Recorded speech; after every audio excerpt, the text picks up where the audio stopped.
কেউ দয়া করে নিজের হাতে আইন তুলে নেবেন না। কেউ বিএনপির নাম ব্যবহার করে কোনো অপকর্ম করতে চাইলে তাকে ধরে আইনে হাতে তুলে দিন। কোনো পুলিশের বিরুদ্ধে কোনো সুনির্দিষ্ট অভিযোগ থাকলে সংশ্লিষ্ট কর্তৃপক্ষের কাছে যথা নিয়মে অভিযোগ দায়ের করুন। বিচারের ভার নিজ হাতে দয়া করে তুলে নেবেন না। নিয়োগ কিংবা প্রমোশনে মেধার সর্বোচ্চ অগ্রাধিকার থাকতে হবে। হাসিনার পালনের পরে বর্তমানে খুব সুকৌশলে একটি চক্র পুলিশের মনোবল ভেঙে দেওয়ার ষড়যন্ত্রে লিপ্ত হয়েছে। পুলিশকে অকার্যকর করে দেওয়া গেলে দেশকে অস্থিতিশীল করা সহজ। ধর্মীয় সংখ্যালঘু জনগোষ্ঠীর মনে নিরাপত্তাহীনতা সৃষ্টি করা সহজ। অস্থিতিশীলকারীদের আমি হুঁশিয়ার করে দিয়ে বলতে চাই, পুলিশ কিংবা ধর্মীয় সংখ্যালঘু জনগোষ্ঠী আজ থেকে, এই মুহূর্ত থেকে হামলা কিংবা নৈরাজ্য বন্ধ করুন।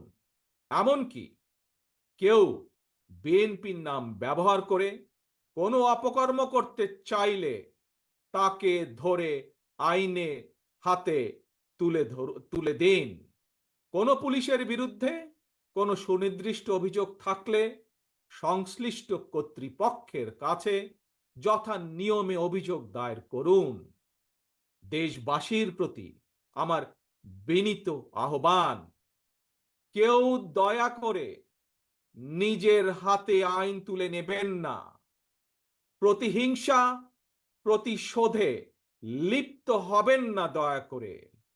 বিচারের ভার নিজ হাতে দয়া করে তুলে নেবেন না। কেবল দৃষ্টান্ত অনুসরণ নয়, নিজেই দায়িত্বশীলতা এবং মানবাধিকার দৃষ্টান্ত স্থাপন করুন। প্রিয় ভাই বোনেরা, অতীত সমালোচনা কিংবা নৈরাজ্যের বদলে নৈরাজ্য কোনো সমাধান হতে পারে না, বরং বিশ্বের সঙ্গে তাল মিলিয়ে আমাদেরকে এগিয়ে যেতে হবে। শাসন প্রশাসনকে সময়োপযোগী করে গড়ে তোলা এখন সবচাইতে গুরুত্বপূর্ণ সময়ের দাবি। জ্ঞানভিত্তিক রাষ্ট্র সমাজ নির্মাণের লক্ষ্যে নিয়োগ কিংবা প্রমোশনে মেধার সর্বোচ্চ অগ্রাধিকার থাকতে হবে।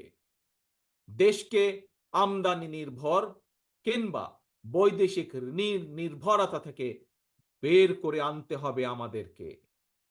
দেশীয় উৎপাদন এবং উৎপাদনের প্রযুক্তিগত নির্ভরতা বাড়াতে হবে। দেশে কর্মসংস্থান তৈরি করে বেকার সমস্যার সমাধান দ্রুতই চেষ্টা করতে হবে সমাধান করার জন্য। গার্মেন্টস, শ্রম, ঔষধ, আউটসোর্সিং সহ সম্ভাবনায় খাতগুলোকে নিয়ে রফতানির বাজারের আওতা আমাদেরকে যে কোনো মূল্যে বাড়াতে হবে। প্রযুক্তি নির্ভর এবং কর্মমুখী শিক্ষা ব্যবস্থা চালু করে দেশে বিদেশে শ্রমবাজারের প্রতিযোগিতায় টিকে থাকার মতো দক্ষ এবং মেধাবী প্রজন্ম গড়ে তুলতে হবে।